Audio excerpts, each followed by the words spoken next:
اپنا سرمایہ اکٹھا کرنے کا ایک سیزن ہوتا ہے. جیسے بازار میں اشیاء مہنگی ہوتی ہیں، کچھ وقت میں سستی ہو جاتی ہے. آسان الفاظ میں یہ سمجھے گویا کہ اس مہینے میں جنت سستی ہو جاتی ہے. اللہ جنت کی قیمت بہت سستی لگاتے ہیں کہ چھوٹی چھوٹی نیکی پر جنت کے اعلیٰ قسم کے انعامات سے اللہ پاک نوازتے ہیں. حدیث پاک میں آتا ہے جب رمضان المبارک کا چاند نظر آ جاتا ہے، رمضان شروع ہو جاتا ہے، اللہ کی طرف سے شیاطین کو زنجیروں میں باندھ دیا جاتا ہے. اللہ ملائکہ فرشتوں سے فرماتے ہیں کہ آپ ایسے کرو، تمام شیاطین کو زنجیروں میں باندھو اور جا کر سمندروں میں ڈال دو، تاکہ میرے حبیب کی امت کے لوگ خوب شوق اور ذوق کے ساتھ اس مہینے میں میری عبادت اور اطاعت کر سکیں. رمضان کا چاند نظر آتے ہی اللہ فرماتے ہیں جنت کے 8 دروازے ہیں اور جہنم کے 7 دروازے ہیں. اللہ فرماتے ہیں جہنم کے 7 دروازوں کو تالا لگا دو. غلقت ابواب جہنم وفتحت ابواب الجنہ، جنت کے 8 دروازے کھول دو اور جہنم کے 7 دروازے بند کر دو. اور پھر جب یہ رمضان کی پہلی رات شروع ہوتی ہے، حدیث پاک میں آتا ہے اللہ رب العالمین پہلے آسمان میں آ جاتے ہیں. پہلے آسمان میں آ کر آواز لگاتے ہیں حل من سائل فأعطی لہ، حل من مستغفر فأغفر لہ، حل من سائل فأعطی لہ.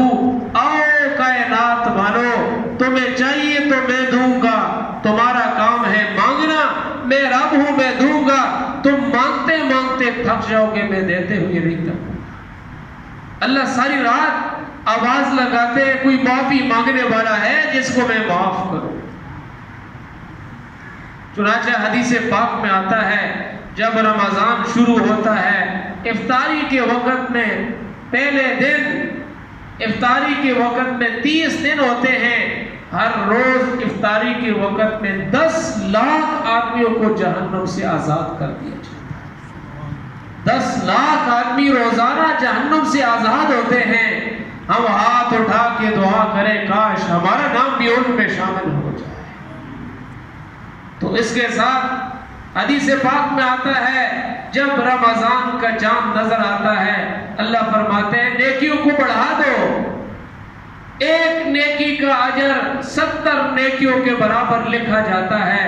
جو 1 روپیہ صدقہ کرتا ہے 700 روپے اللہ کے راستے میں خرچ کرنے کا ثواب دیا جاتا ہے.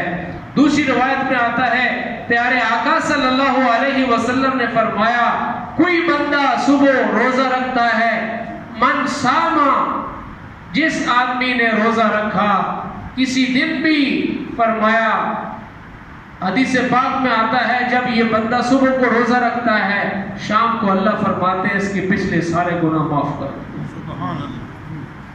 غفر له ما تقدم من ذنبه وما تأخر من قام رمضان ایمانا واحتسابا غفر له ما تقدم من ذنبه. جس نے صبح روزہ رکھا، رات تراویح کی نماز پڑھی، اللہ فرماتے ہیں اس کے پچھلے سارے گناہ معاف کر دو. تو دن کو ہم نے روزہ رکھنا ہے، شام کو تراویح کی نماز پڑھنی. تراویح کی نماز کتنا بڑا اجر ہے. حدیث پاک میں آتا ہے، پہلی حدیث میں نے ابھی سنائی ہے کہ جس نے رمضان کے مہینے میں رات کو نماز پڑھی اللہ پچھلے سارے گناہ معاف کر دیتے ہیں. جس نے تراویح کی نماز پڑھی رسول پاک صلی اللہ علیہ وسلم نے فرمایا جتنے حروف قرآن کے سنو گے ہر حرف کے بدلے میں 700 نیکیاں لکھی جائیں. اب قرآن پاک میں روزانہ 1 پارہ سوا پارہ پڑھا جاتا ہے، کتنے حروف بنتے ہیں. ہم تو سورہ فاتحہ کے حرف نہیں گن سکتے ہیں، تو سوا پارے میں کتنے حروف آتے ہیں ہم کیسے گنیں.